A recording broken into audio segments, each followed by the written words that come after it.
जैसी दृष्टि वैसी सृष्टि। एक बार राजा भोज सभा में एक व्यापारी ने प्रवेश किया। राजा भोज की दृष्टि उस पर पड़ी तो उसे अचानक उनके मन में विचार आया कि कुछ ऐसा किया जाए ताकि इस व्यापारी की सारी संपत्ति राजकोष सागर में कर दी जाए। व्यवसायी जब तक वहां पहुंच जाते हैं तो भोज के मन पर भरोसा करते हैं कि उनकी संपत्ति को हड़प लेने का काम करता है। कुछ देर बाद कारोबारी चला गया। उसके जाने के बाद राजा को अपने राज्य के ही एक निवासी के लिए ऐसे विचार के लिए खेद होने लगा।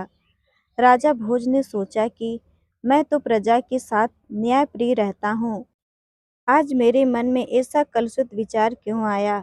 उन्होंने अपने मंत्री से सभी बातें बताकर समाधान पूछा। मंत्री ने कहा, यह उत्तर देने के लिए आप मुझे कुछ समय दें। राजा मान गए। मंत्री विलक्षण बुद्धि का था। वह इधर उधर के सोच विचार में समय खोकर सीधा व्यापारी से मंत्री गांठने पहुंचा।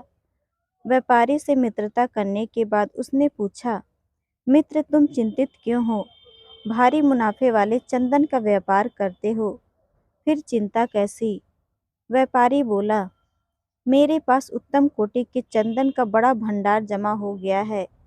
चंदन से भरी गाड़ियां लेकर अनेक शहरों के चक्कर लगाएं पर नहीं बिक रहा।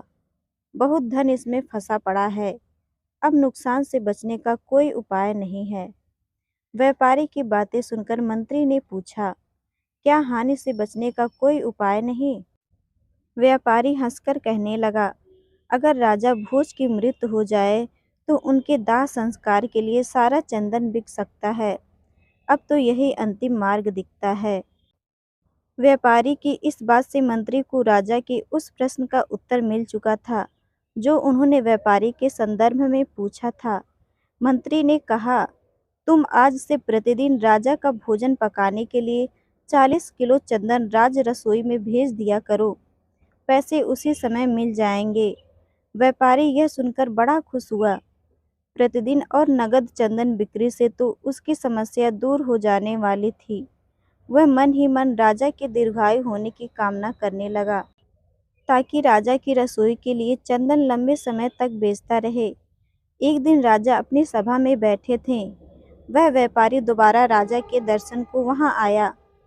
उसे देखकर राजा के मन में विचार आया कि यह कितना आकर्षक व्यक्ति है, इसे कुछ पुरस्कार स्वरूप अवश्य दिया जाना चाहिए।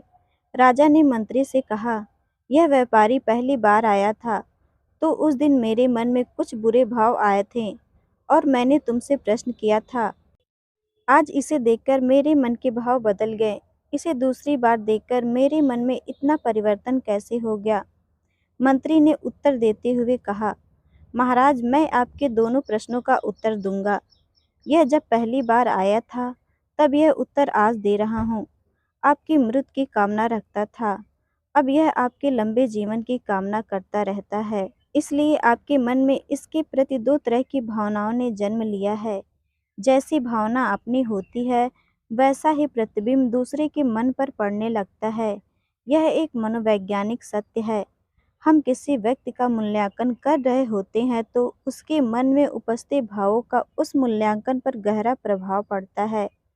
इसलिए जब भी किसी से मिले तो एक सकारात्मक सोच के साथ ही मिले ताकि आपके शरीर से सकारात्मक ऊर्जा निकले और वह व्यक्ति उस सकारात्मक ऊर्जा से प्रभावित होकर आसानी से आपके पक्ष में विचार करने के लिए प्रेरित हो सके, क्योंकि जैसी दृष्टि होगी वैसी सृष्टि होगी।